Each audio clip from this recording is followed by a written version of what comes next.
This just came out today involving an article talking about how the Bank of America had absolutely zero issue giving out customer information involving participants involving the January 6th deal. They were not told to give up a warrant. They just gave them the information to the FBI like it was no big deal. This should scare you people. When banking institutions decide that it's okay to give up your information without your permission, without any other reconciliation, that should scare you. There should be calls to boycott the Bank of America.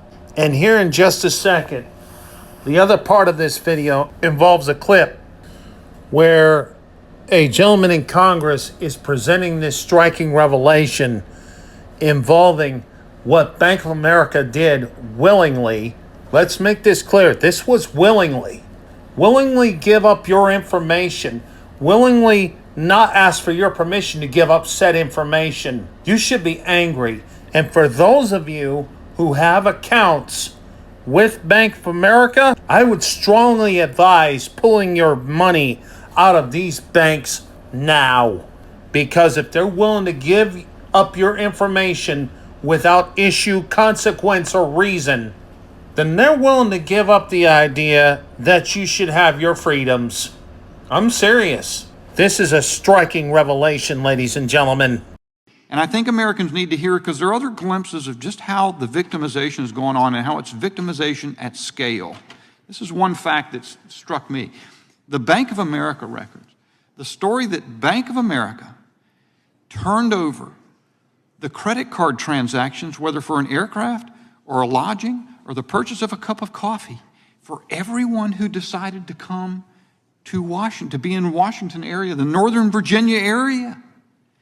That's one of the things that you asked questions about. There are victims all over the place.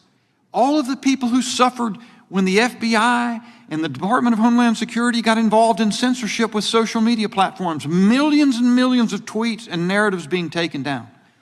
That is victimization at scale. It must be resolved.